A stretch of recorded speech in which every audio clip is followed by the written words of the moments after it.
성경 말씀 봉독하겠습니다. 봉독할 하나님 말씀은 하박국 2장 5절에서 20절 말씀입니다. 하박국 2장 5절부터 20절까지 말씀을 제가 봉독하겠습니다.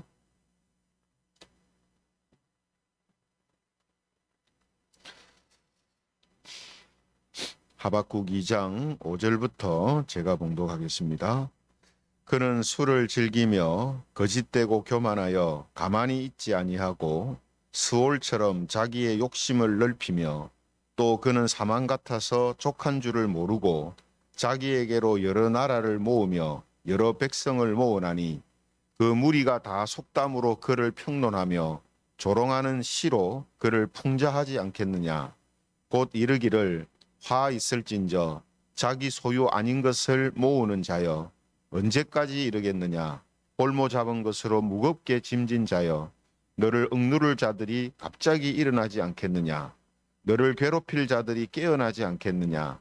내가 그들에게 노략을 당하지 않겠느냐.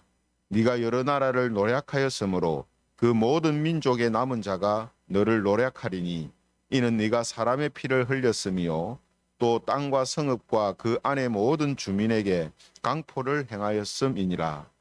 재앙을 피하기 위하여 높은 데 깃들이려 하며 자기 집을 위하여 부당한 이익을 취하는 자에게 화 있을진저 네가 많은 민족을 멸한 것이 내 집에 욕을 부르며 내 영혼에게 죄를 범하게 하는 것이 되었도다. 담에서 돌이 부르짖고 집에서 들보가 응답하리라. 피로 성읍을 건설하며 불의로 성을 건축하는 자에게 화 있을진저 민족들이 불탈 것으로 수고하는 것과 나라들이 헛된 일로 피곤하게 되는 것이 만군의 여호와께로 말미암음이 아니냐. 이는 물이 바다를 덮음같이 여호와의 영광을 인정하는 것이 세상에 가득함이니라. 이웃에게 술을 마시게 하되 자기의 분노를 더하여 그에게 취하게 하고 그 하체를 드러내려 하는 자에게 화 있을진저 네게 영광이 아니요 수치가 가득한즉 너도 마시고 너의 할례받지 아니한 것을 드러내라. 여호와의 오른손의 잔이 내게로 돌아올 것이라. 더러운 욕이 내 영광을 가리리라.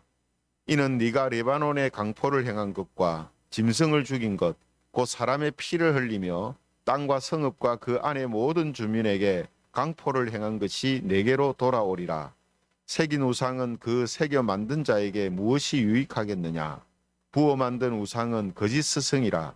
만든 자가 이 말하지 못하는 우상을 의지하니 무엇이 유익하겠느냐. 나무에게 깨라 하며 말하지 못하는 돌에게 일어나라 하는 자에게 화 있을진저 그것이 교훈을 베풀겠느냐. 보라 이는 금과 은으로 입힌 것인즉 그 속에는 생기가 도무지 없느니라. 같이 읽겠습니다. 오직 여호와는 그 성전에 계시니 온 땅은 그 앞에 잠잠할지니라 하시니라. 아멘. 예, 오늘은 종말에 가져야 할 믿음, 종말에 가져야 할 믿음, 이런 제목을 가지고 하나님 말씀을 함께 살펴보겠습니다. 제가 우리 교회 중학생들하고 줌 모임을 할 때에 질문을 하나 했는데요.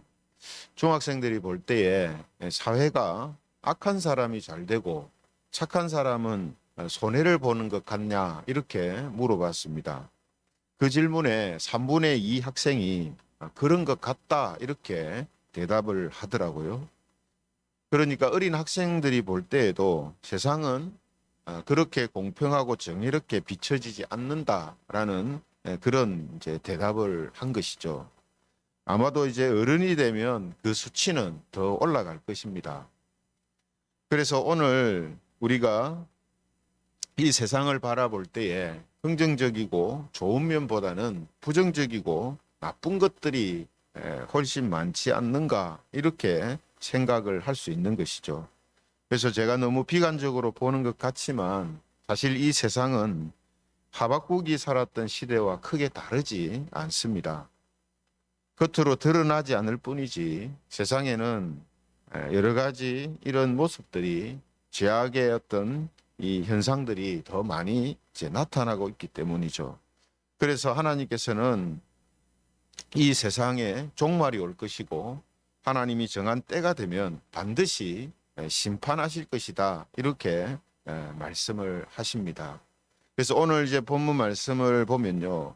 하나님께서 이 세상을 심판하시는 이유를 당시에 이 바벨론이라는 나라를 심판하시는 것을 예로 들어서 말씀을 하고 계십니다.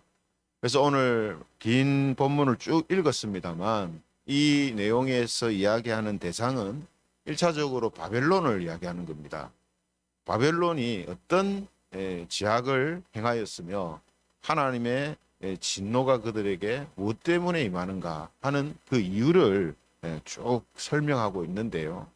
5번의 화 있을진저라는 이 표현을 통해서 바벨론의 죄악상을 드러내고 있습니다.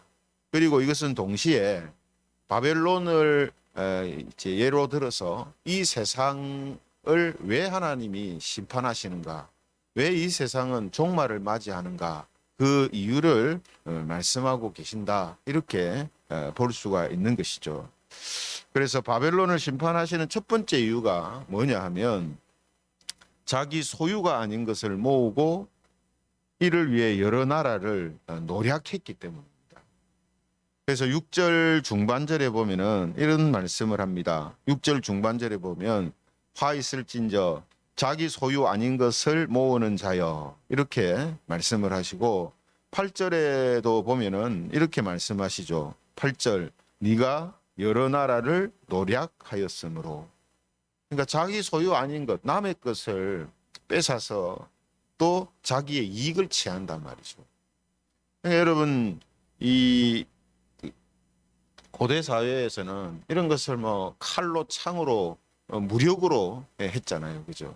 그러니까 지금은 이런 무력이 옛날같이 사용되지 않지만 여전히 뭡니까? 이 경제 전쟁이잖아요, 그죠? 다른 사람의 것을 빼앗아서 내 이익으로 삼는 거. 어떻게 보면 이것이 생존 경쟁 시대에 당연한 어떤 모습인데 사실은 이것도 바른 모습은 아니거든요. 왜냐하면 그런 일이 있을 때 반드시 손해보는 쪽이 있단 말이죠. 빼앗기는 쪽이 있단 말이죠. 그렇죠?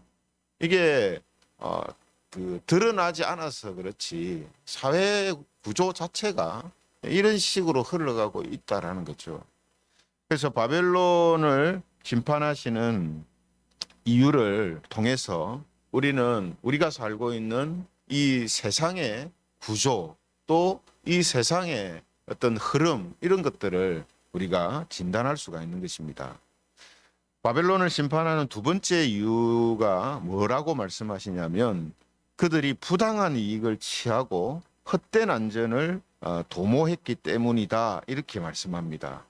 그래서 9절에 보면은요 이렇게 말씀을 하십니다. 9절에 보면 재앙을 피하기 위하여 높은 데 깃들이려 하며 자기 집을 위하여 부당한 이익을 취하는 자에게 화 있을진저 이렇게 말씀합니다. 그러니까 첫 번째 이유는 무엇이었습니까? 자기 소유 아닌 것을 모으고 여러 나라를 노략해서 그것을 자기 소유로 취한단 말이에요. 근데 두 번째는 뭡니까? 그와 비슷하게 자기 집을 위하여 부당한 이익들을 취한다. 그러니까 악을 행한다는 거죠. 이런 이제 일들이 나타난다는 겁니다. 그리고 세 번째 이유가 뭐냐면 피로써 성과 마을을 지었기 때문이다 이렇게 이야기합니다. 그래서 12절에 보면은 또 화 있을저 하시는데 12절에 보면 피로 성읍을 건설하며 불의로 성을 건축하는 자에게 화 있을진저. 그러니까 남을 짓밟고 남의 것을 빼앗고 함으로 인하여서 자기의 이득을 취하고 불의로 자기의 어떤 인생과 삶을 채운다는 거죠. 그리고 네 번째 이유가 뭐냐 하면 술 취함과 폭력 때문입니다. 술 취함과 폭력. 그래서 15절에 보면은 이런 말씀을 하시죠. 15절에 보면 이웃에게 술을 마시게 하되 자기의 분노를 더하여 그에게 취하게 하고 그 하체를 드러내려 하는 자에게 화 있을진저 이렇게 이야기합니다. 그죠? 그래서 술 취함, 예, 이 술 취함을 통하여서 다른 사람의 삶을 무너뜨리는 이런 일이 있다는 겁니다. 뭐 이게 뭐겠습니까? 요즘 같은 중독이죠. 그죠? 뭐 마약이라든지 이런 것들을 만들어서 또 술에 취하게 해서 사람들로 하여금 온전하게 살지 못하게 하는 이런 모습들이라고 말할 수 있죠. 또 17절에도 말씀합니다. 17절에 보면 이는 네가 레바논에 강포를 행한 것과 짐승을 죽인 것, 곧 사람의 피를 흘리며 땅과 성읍과 그 안의 모든 주민에게 강포를 행한 것이 내게로 돌아오리라. 예, 이것도 우리가 물리적인 폭력뿐만 아니라 눈에 보이지 않는 다양한 폭력들을 지금 이야기하는 것이죠. 마지막으로 바벨론을 심판하는 다섯 번째 이유가 뭐냐면 우상숭배 때문입니다. 우상숭배. 그래서 18절, 19절에 보면은 이렇게 말씀합니다. 18절, 19절 새긴 우상은 그 새겨 만든 자에게 무엇이 유익하겠느냐? 부어 만든 우상은 거짓 스승이라 만든 자가 이 말하지 못하는 우상을 의지하니 무엇이 유익하겠느냐? 나무에게 깨라 말하며 말하지 못하는 돌에게 일어나라 하는 자에게 화 있을진저 그것이 교훈을 베풀겠느냐? 보라 이는 금과 은으로 입힌 것인즉 그 속에는 생기가 도무지 없느니라. 사람 이 바벨론을 하나님이 심판하는 이유가 우상숭배에 있단 말이죠. 그래서 지난번에도 말씀드렸습니다만 지금 이 시대에 가장 빠른 속도로 성장하는 종교가 뭐라고 했습니까? 자기 우상입니다. 자기를 우상화하는 것. 그죠? 예, 이것도 하나의 우상숭배죠. 자기 자신을 믿고 다른 것을 믿지 않는 것. 이게 사실은 하나님 신앙으로 봤을 때는 우상숭배입니다. 그래서 우리가 오늘 하나님이 바벨론을 이 심판하시는 이유, 바벨론이 종말을 맞이하게 되는 이유가 어디 있는가? 이 다섯 가지를 쭉 살펴봤는데요. 제가 다섯 가지를 말씀드리면서 간간히 지금 이 시대와 적용되는 예들을 들었습니다만 지금 바벨론이 있었던 그 시대는 무조건 폭력으로 힘으로 다른 사람을 억압하고 빼앗고 죽이고 하는 이런 어떤 모습들이 극명하게 이제 나타나는 시대였습니다. 근데 지금은 안 그렇죠. 물론 지금도 세계 어느 곳에서는 이런 물리적인 힘으로 약한 사람들을 괴롭히고 빼앗고 하는 일들이 있어요. 그러나 우리가 일반적으로 보편적으로 볼 때 지금은 그런 물리적인 것보다는 눈에 보이지 않는 그런 싸움들이 이 나라마다 계속 있죠. 그래서 미국과 중국, 호주 뭐 이런 나라들이 지금 뭐 갈등을 일으키지 않습니까? 그것 때문에 뭐 요소수 사태 이런 것들이 일어나고 또 뭐 지금도 이 동계 올림픽에 참여하니 못하니 뭐 이런 갈등이 이제 일어나고 있잖아요. 사실 이런 게 다 뭡니까? 힘의 대립이거든요. 힘의 대립. 그러니까 눈에 보이지 않지만 이런 부분들이 이제 있다는 거죠. 또 이런 부분들이 해결이 되지 않고 자국에 큰 손해를 입는다든지 아니면 자국의 안전에 위태하다든지 하면 언제든지 물리적인 충돌, 전쟁을 일으킬 수 있는 이런 이 모습을 갖추고 있는 것이 이 세상입니다. 사람들이에요. 그죠? 그래서 사실은 어떻게 보면 참 불안한 겁니다. 근데 불안한 가운데서도 유지되는 이유는 뭐냐 하면 하나님께서 지금 은혜를 베푸시고 하나님의 때가 될 때까지 하나님의 택한 백성들을 그 구원하시는 그 날까지 하나님께서 지금 참고 계시고 또 그 모든 것들을 누르고 계시기 때문이거든요. 그렇죠? 그래서 지금 이런 말씀을 통해서 왜 세상은 종말을 맞이할 수밖에 없는가, 또 심판을 당할 수밖에 없는가 하는 것을 이제 보여주고 있습니다. 그래서 오늘 그 말씀에도 나타납니다만 바벨론이라는 나라도 이 갑자기 이제 망하게 되거든요. 그죠? 그래서 7절에도 보면은 이런 말씀이 있죠. 7절에 보면 너를 억누를 자들이 갑자기 일어나지 않겠느냐? 너를 괴롭힐 자들이 깨어나지 않겠느냐? 네가 그들에게 노략을 당하지 않겠느냐?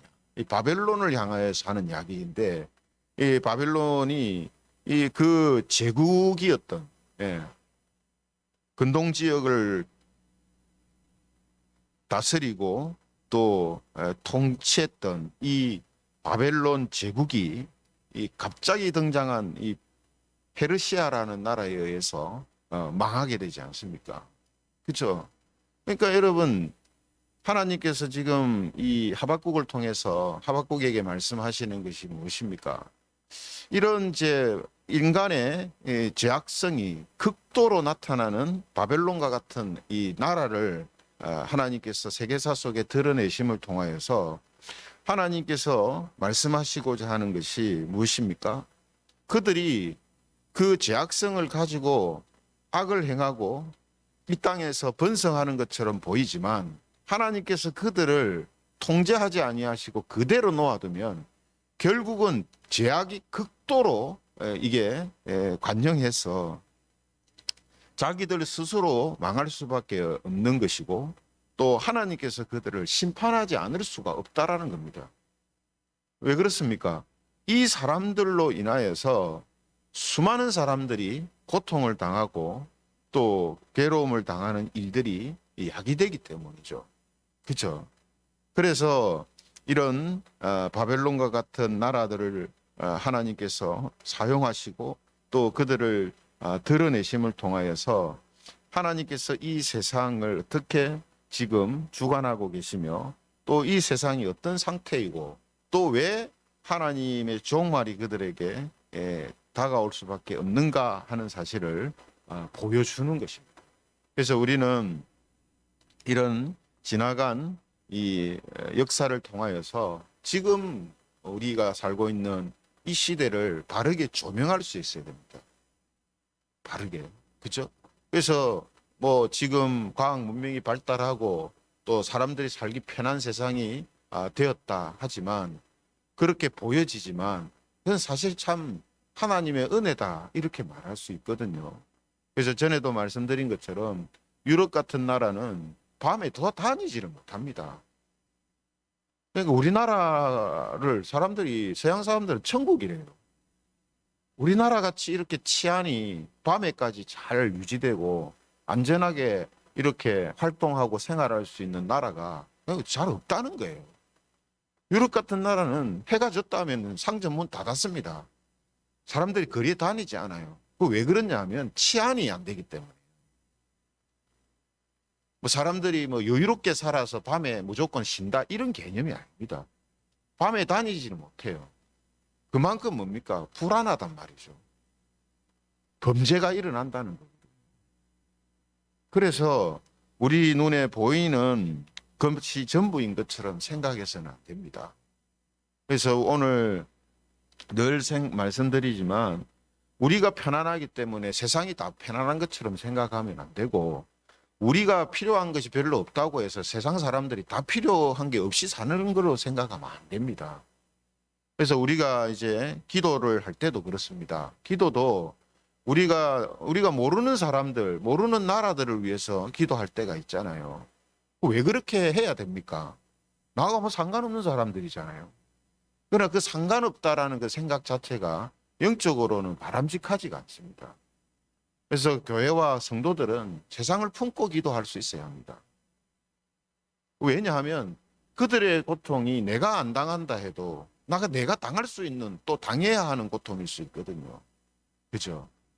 그래서 오늘 우리는 이 바벨론을 통해서 사실은 바벨론이란 나라가 우리가 무슨 상관이 있습니까? 시간적으로도 이미 다 지나간 나라고 망한 나라고 없는 나라예요. 그 나라에 무슨 일이 있었는지 우리하고 무슨 상관이 있어요? 생각할 필요도 없고 살펴볼 필요도 없잖아요. 근데 왜 이런 걸 살핍니까? 우리가 연관이 있기 때문에. 바벨론이라는 나라를 통해서 지금 우리가 살고 있는 이 세상을 조명해 주고 있기 때문에 바벨론이라는 나라를 살펴야 되고 그 나라에 하나님이 주시는 경고의 말씀을 우리에게 주는 경고라고 들어야 되고 바벨론에서 나타났던 죄악상들이 우리에게 나타나지 않도록 기도해야 되는 거죠.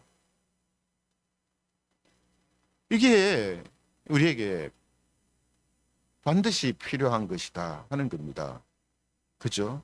그래서 여러분 오늘 이런 상황 속에서 하나님의 백성들은 어떻게 살아야 하는가? 그게 중요하죠. 하나님의 백성들은 어떻게 살아야 하는가? 그래서 앞서 1장 4절에 이제 보면은 2장 4절에 보면은 뭐라고 했습니까? 의인은 그의 믿음으로 말미암아 살리라 이렇게 말씀을 하셨죠. 그래서 이 믿음은 부속사적인 개념에서는 뭐라고 했습니까? 메시아 언약을 믿는 믿음, 즉 예수 그리스도의 오심과 다시 오심을 믿는 믿음, 이거라고 말할 수 있다고 했잖아요. 그리고 이 믿음을 오늘 본문을 근거해서 좀 다르게 표현을 하면 어떤 믿음을 말하냐면 여호와의 영광을 바라보며 사는 믿음을 말합니다. 여호와의 영광을 바라보며 사는 믿음. 그래서 오늘 본문 13절에 보면은 이렇게 말씀을 합니다. 13절에 보면 민족들이 불탈 것으로 수고하는 것과 나라들이 헛된 일로 피곤하게 되는 것이 만군의 여호와께로 말미암음이 아니냐. 이는 물이 바다를 덮음같이 여호와의 영광을 인정하는 것이 세상에 가득함이니라. 여러분 이 13절 말씀을 오해하면 안 되는 것이 민족들이 불탈 것으로 수고하고 나라들이 헛된 일로 피곤하게 되는 것이 만군의 여호와께로 말미암음이 아니냐라고 했다고 하나님께서 민족들과 나라들이 헛된 일에 빠지게 했다 이렇게 생각하면 안 되죠. 그러니까 하나님께서 이런 부분들을 통제하지 않으시고 막지 않으시고 그냥 놔두시는 거예요. 그냥 놓아두실 때 사람들에게 이런 일이 일어난다는 거예요. 그건 하나님이 원인자가 아니라 하나님은 그것을 막아주시는 것인데 그걸 막는 손을 떼면 이런 일들이 그냥 일어난다라는 의미로 말하는 것이죠. 그래서 결국은 하나님의 영광을 인정하는 것이 세상에 가득하게 될 것이다라고 지금 우리에게 말씀해 주고 있는 것입니다. 그렇죠? 그래서 오늘 이 말씀은 하나님께서 역사하시지 않고 보이시지 않는 것 같지만 이 세상을 하나님의 뜻 가운데 주관하고 계시다라는 그런 뜻이 되고요. 그리고 곧 하나님이 이 세상의 주인이시고 통치자시다라는 것을 증명하는 하나님의 영광이 온 세상에 가득할 것이다라는 그런 이제 말씀입니다. 성경이 한결같이 우리에게 알려주는 내용이 바로 이것이죠. 이런 맥락에서 20절에 보면은 이렇게 말씀을 합니다. 20절에 보면 오직 여호와는 그 성전에 계시니 온 땅은 그 앞에서 잠잠할지니라 하시니라. 그러니까 앞서 13절에서 이 세상이 온통 뭡니까? 불탈 것으로 수고하고 헛된 일로 피곤하게 하면서 돌고 있잖아요. 온 세상이 그렇게 돌고 있다는 거예요. 근데 그렇게 돌고 있는 것을 하나님께서 허용하시고 그것을 그냥 막지 않고 있기 때문에 그런 일들이 이 전 세계에 지금 일어나고 있는 것처럼 하나님의 영광이 이 세계에 가득 그렇게 찰 때가 있다는 거예요. 그죠? 그것을 하나님은 성전에 20절에 여호와는 성전에 계시다 했잖아요. 무슨 말입니까? 하나님께서 이 모든 것들을 다 지켜보시고 주관하고 계신다라는 겁니다. 그래서 온 땅은 하나님 앞에서 잠잠할지니라 이렇게 이야기하는 겁니다. 그러니까 하박국처럼 하나님 왜 가만히 있습니까? 세상이 지금 이렇게 엉망인데 악인이 득세하는데 왜 하나님 가만히 계세요? 그런 말 하지 말라는 거예요. 하나님은 이 모든 것들을 다 주관하고 계시고 알고 계시고 하나님의 뜻 가운데 그 일들을 이루어가고 계신다라는 겁니다. 그렇죠? 그래서 여러분 오늘 의인이 이 땅에서 붙들고 살아야 할 믿음, 그 믿음은 하나님의 영광이 온 세상에 가득할 때가 올 것이다라는 믿음입니다. 그래서 세상에 불의가 가득 차고 악인들이 득세하는 모습을 보면서 뭘 생각해야 되냐면 지금 이런 모습처럼 하나님의 영광이 전 세계 온 땅에 가득할 때가 반드시 온다라는 것을 그런 믿음을 가지고 있으라는 것을 하나님이 말씀하시는 거죠. 그렇죠? 그래서 오늘 우리가 살고 있는 이 땅에 하나님의 영광이 가득할 때가 올 것이다라는 이 믿음을 가지고 우리가 종말의 때에 살아가야 한다라는 거죠. 이런 의미에서 시편 22편 27절에 이렇게 말씀합니다. 시편 22편 27절 땅의 모든 끝이 여호와를 기억하고 돌아오며 열방의 모든 족속이 주의 앞에 경배하리니. 하나님의 영광이 가득 찼기 때문에 일어나는 일이거든요. 모든 이 땅에 있는 사람들, 하나님의 백성들이 하나님께 경배하는 일이 일어난다는 거죠.